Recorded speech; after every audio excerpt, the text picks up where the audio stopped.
নমস্কার বন্ধুরা, আশা করি সবাই ভালো আছেন। তো বন্ধুরা, এখন যে বিষয়টা নিয়ে কথা বলবো, তো সেটা হলো একটা হচ্ছে তামিল ইন্ডাস্ট্রিতে এখন একটা বিষয় ঘটছে, আপনারা সবাই জানতে পারেন, শুনছেন মনে হয় বিভিন্ন রকম বিভিন্ন জায়গা থেকে, যে যে সমস্ত ইউটিউবাররা রয়েছে তাদেরকে কিন্তু ইউটিউব চ্যানেলগুলোকে ব্যান করে দেবে, এরকম কিন্তু একটা আপডেট উঠে আসছে। তো কেন ব্যান করা হবে, সেই বিষয়ে আমার কি মতামত, তো সেই বিষয়টা আমাদের জানাবো। এবং তার পাশাপাশি পুষ্পা টু, তো পুষ্পা টু এর আইটেম সং যেটার নাম হচ্ছে কিসিক, তো সেই গানটা কবে আসতে চলেছে, তো সেই বিষয়ে আপডেট দেবো। তো প্রথমে যদি পুষ্পা টু নিয়ে কথা বলি, দেখুন পুষ্পা টু এর আইটেম সং যেটার নাম হচ্ছে কিসিক, সেটা আসতে চলেছে 24শে নভেম্বর 7:32, 7:02। এবার দেখুন, প্রথমত আমি কয়েকটা কথা বলি। দেখুন, এবছরে যে পুষ্পা টু এর যে গানগুলো বেরিয়েছে, সেগুলো কিন্তু এখনো পর্যন্ত যা রেসপন্স, সেটা থেকে কিন্তু পুষ্পা ওয়ানের মতো কিন্তু গানগুলো একটাও কিন্তু হাইপ সৃষ্টি করতে পারেনি। পুষ্পা ওয়ানের কিন্তু ওভারঅল যদি গানগুলো আমরা দেখি, তো বেশিরভাগ গানই কিন্তু মানুষ পছন্দ করেছিল। তো সেই হিসাবে কিন্তু পুষ্পা টু এর এখনো কিন্তু কোনো গানই পপুলার হয়নি। তো আশা করা যায় যে আইটেম সংটা প্রচণ্ড পপুলার হবে। এবং আইটেম সঙ্গে ড্যান্স করতে চলেছে শ্রীলীলাকে দেখতে পাচ্ছি এবং আল্লু অর্জুনকে দেখতে পাচ্ছি। এবং আল্লু অর্জুন খতরনাক ড্যান্স করে, আমরা জানি, স্টাইলিশ স্টার, আইকন স্টার যাই বলি না কেন। এবং তার পাশাপাশি শ্রীলীলা এই মুহূর্তে অন্যতম সেরা ডান্সার, তামিল ইন্ডাস্ট্রির জনপ্রিয় অভিনেত্রীদের মধ্যে সেরা ডান্সার হচ্ছে শ্রীলীলা। এবং শ্রীলীলা এবং আল্লু অর্জুন দুজনের কেমিস্ট্রি কেমন লাগে এবং গানটা আমাদেরকে কতটা ইমপ্রেস করতে পারে, সেটা তো 24শে নভেম্বর এলে জানতে পারবো। তো দেখা যাক গানটা কেমন হয়। গানটার জন্য আমি প্রচণ্ড আশাবাদী, কারণ পুষ্পা টু এর আশা করি আইটেম সংটা খুব ভালো হবে। এবার আসি মেন যে বিষয়টা নিয়ে আমি কথা বলতে এসেছি। দেখুন, তামিল ইন্ডাস্ট্রিতে একটা বিষয় আমরা ঘোরাঘুরি করছি, একটা জায়গাতে জানতে পারছি যে তামিল ইন্ডাস্ট্রিতে নাকি যে পাবলিক রিয়াকশানগুলো নেওয়া হচ্ছে, যেই কারণে তারা প্রচণ্ড ক্ষুব্ধ। তারা এটা বলছে যে পাবলিক রিয়াকশনের কারণে তাদের ছবিগুলোর বাজে অবস্থা হচ্ছে, পাবলিক রিয়াকশনের কারণে তাদের ছবিটা চলছে না।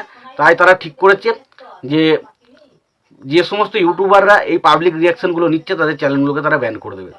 ভাই, এটা কোনো কথার মতো কথা হলো? হ্যাঁ, এটা কোনো কথার মতো কথা হলো? পাবলিক রিয়াকশন, হ্যাঁ, আপনারা হয়তো সিনেমা হলে বন্ধ করে দেবেন, কিন্তু সিনেমা হলের বাইরে যদি সে পাবলিক রিয়াকশন নেয়, সেটা তো তার পার্সোনাল ওপিনিয়ন। সে তো সিনেমাটা দেখেছে, সে তাকে জিজ্ঞাসা করতেই পারে যে কার কেমন লেগেছে সিনেমাটা। এবং যারা সিনেমাটা ভালো বলছে না খারাপ বলছে, তারা টাকা দিয়ে দেখেছে, তারা তাদের যেমন লাগবে, তাদের টাকা নিজের পকেট থেকে টাকা খুঁজেছে, তাই তারা তাদের মতো বলবে। এখানে দেখুন, একটা কথা আমি বলে দিই, যে এই যে পাবলিক রিয়াকশন, এটা হয়তো কিছুটা ম্যাটার করে, আবার কিছুটা ম্যাটার নাও করে। আপনারা যদি কিছু ছবি তুলে দেখেন, যে ছবিগুলোর মানে পাবলিক রিয়াকশন বা পাবলিক রিভিউ দেখবেন খুব একটা আহামরি কিছু কিন্তু ছিল না, ছবিগুলো বক্স অফিসে কিন্তু দারুণ সফল। আবার এমন কিছু ছবিও দেখবেন যে পাবলিক রিভিউ কিন্তু দারুণ এসছে, ছবিগুলো কিন্তু বক্স অফিসে ওয়ার্ক করেনি। তো পাবলিক রিয়াকশন এই জিনিসটা জন্য যে আপনাদের সিনেমার ক্ষতি হয়ে যাচ্ছে, এটা কিন্তু পুরোপুরি একটা মিথ্যে, একটা বাজে চিন্তাধারা। কারণ তামিল ইন্ডাস্ট্রি সম্ভবত আমি দেখতে পাচ্ছি যে তাদের দুটো বড় বড় ছবি, একটা হচ্ছে কাঙ্গুবা আর একটা হচ্ছে যার নাম হচ্ছে ইন্ডিয়ান টু। দেখুন, দুটো ছবি প্রত্যেকটা মানুষের এক্সপেকটেশন প্রচণ্ড হাই ছিল দুটো ছবি নিয়ে। প্রথম হচ্ছে ইন্ডিয়ান টু নিয়ে যদি কথা বলি, দেখুন ইন্ডিয়ান টু হচ্ছে এস শঙ্করের একটা কামব্যাক ছবি মনে করা হচ্ছিল। তো তিনি পুরোপুরি হেগে ছড়িয়েছেন, সেটা আমরা দেখতে পেয়েছি। তো সেখানে কামাল হাসানকে যেভাবে ইউজ করা হয়েছে, ছবিটা যেভাবে দেখানো হয়েছে, মনে হয় না 2024-এ যে সমস্ত মানুষ এই ছবিগুলো দেখেছিল, তারা সেই মুহূর্তে তাদের মুখ চোখের অবস্থা খারাপ ছিল না।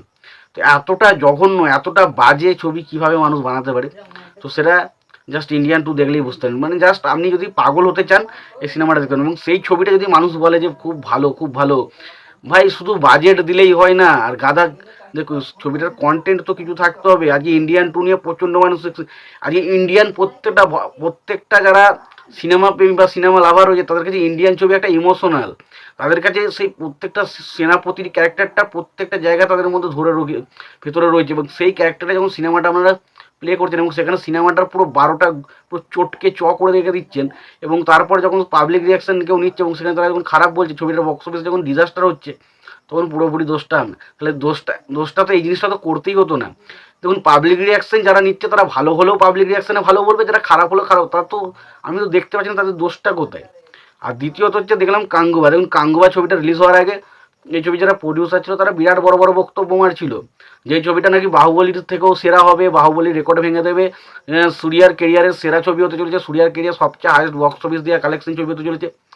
ভাই, এই বাতেলাগুলো যদি আগে কম মেরে ছবিটার পেছনে একটু এফোর্ট দিতে, তাহলে হয়তো ছবিটা আরও ভালো হতে পারতো।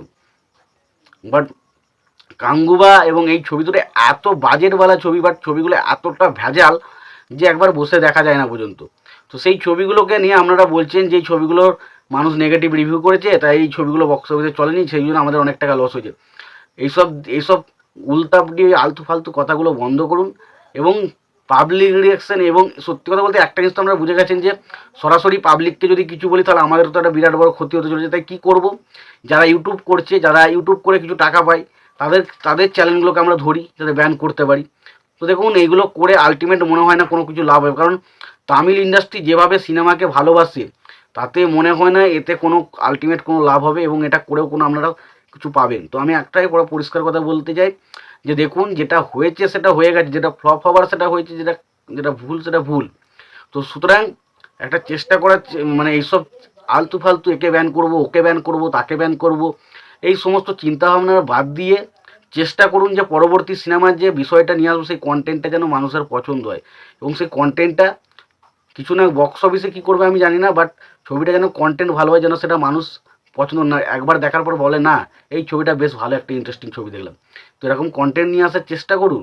তা না করে সেই সব সমস্ত বিষয় নজর না দিয়ে আপনারা কে আমার ছবিকে খারাপ বলেছে, এর জন্য ছবিটা বক্স অফিসে চলেনি, এই সমস্ত জিনিসগুলো মাথা থেকে সরিয়ে ফেলুন।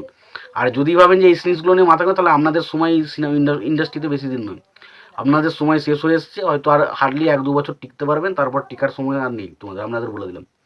কারণ একটা জিনিস ভালো করে বোঝার চেষ্টা করবেন যে ভুল প্রত্যেকটা মানুষের হয়, কিন্তু সেই ভুলটা যখন কেউ ধরিয়ে দেয় সেটাকে তার সাথে বিরোধিতা না করে, তার ক্রিটিসিজমটাকে সহ্য করে, সেইটা থেকে যখন নিজে কিছু শিক্ষা নিয়ে কিছু করতে পারবেন, তখনই আপনি উন্নতি করতে পারবেন, তার আগে নয়। তো এটুকুই আমার বলার ছিল। তোমাদের এই বিষয়টা নিয়ে কি মতামত তোমরা জানিও। তোমাদের যদি ভিডিওটি ভালো লেগে থাকে লাইক কমেন্ট শেয়ার করে দিও। চ্যানেলটা নতুন হয়ে থাকলে অবশ্যই তোমরা চ্যানেলটা সাবস্ক্রাইব করে নিয়ে পাশে বেল আইকনটা অবশ্যই প্রেস করে দিও। ভালো থেকো, সুস্থ থেকো, দেখা হচ্ছে পরের ভিডিওতে।